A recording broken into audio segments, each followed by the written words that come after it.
Assalamualaikum warahmatullahi wabarakatuh. Alhamdulillahi rabbil alamin, wassalatu wassalamu ala asrafil anbiya'i wal mursalin wa sayyidina Muhammadin wa ala alihi wa sahbihi ajma'in. Bi barakatihi sayyidina Muhammadir Rasulullah sallallahu alaihi wasallam.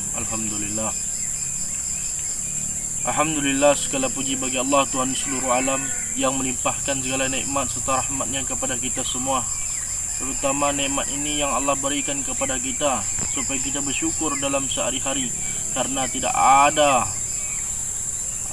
sikap perhatian yang melebihi daripada Tuhan, dan Tuhanlah yang memiliki perhatian yang sangat besar, sehingga makhluk yang ada di dalam bumi ini dan yang tersembunyi pun itu diperhatikan oleh Tuhan.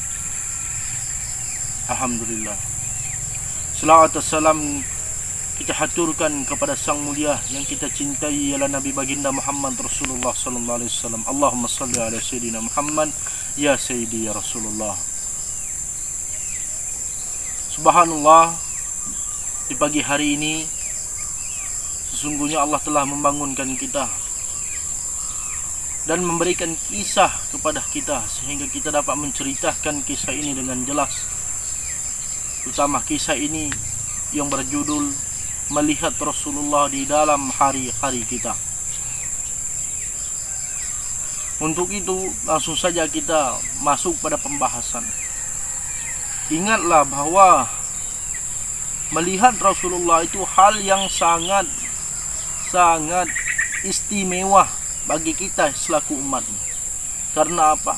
Karena itulah hal yang kita tunggu-tunggu selama ini. Melihat Rasulullah tanpa hijab, itu yang kita nantikan. Bagaimanakah caranya kita melihat Rasulullah? Cara kita melihat Rasulullah, kita harus punya zahir dan batin itu sangat-sangat suci. Dengan kesucian yang kita dapati dari zahir dan batin ini, maka kita pun bisa melihat Rasulullah. Tapi adanya di sini salah satu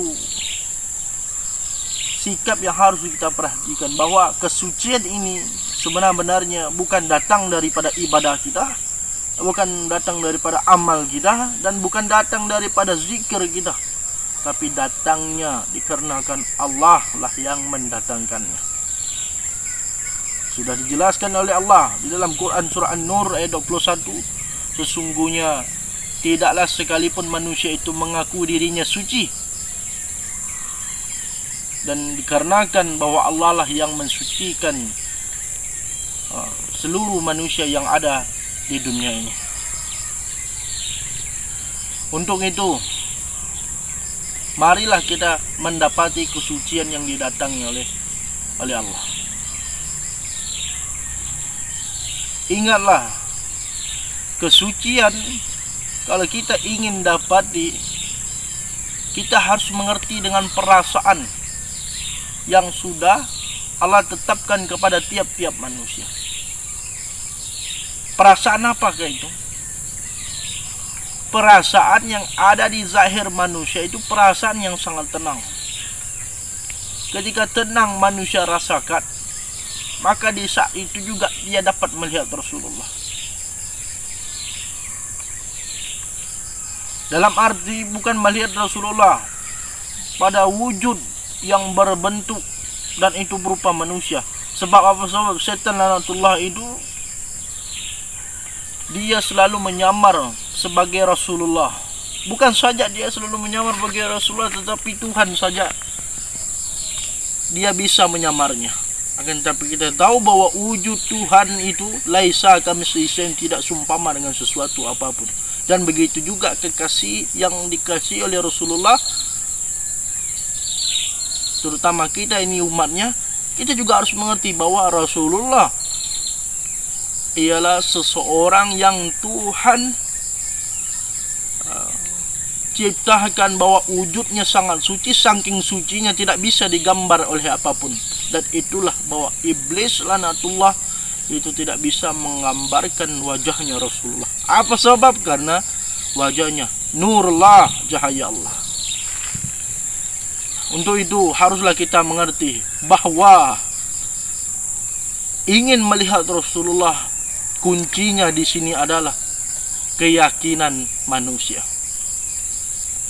Keyakinan manusia itu membuat manusia bisa masuk dalam pintu yang tidak ada hijab lagi. Terutama kedudukan manusia itu diletakkan oleh Allah, kedudukan para wali-wali Allah, terutama para wali-wali Allah.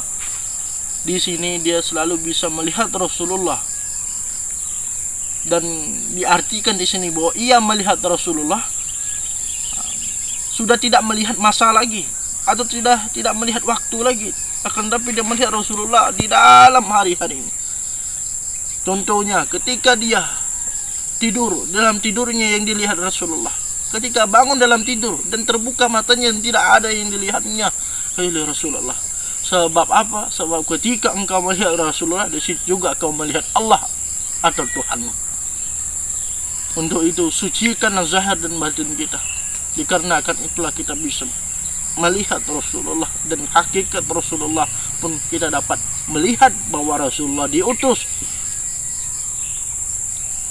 terutama diutus untuk memberikan rasa kepada umatnya supaya umatnya bertuhan yang benar dan tidak berbuat syirik dan menjauhkan segala berhala, terutama yang nampak di matanya, terutama yang tersembunyi di hatinya. Bahwa itu ialah berhala yang diharamkan oleh Tuhan, yang diharamkan oleh Rasulullah untuk masuk di dalam akidah kita.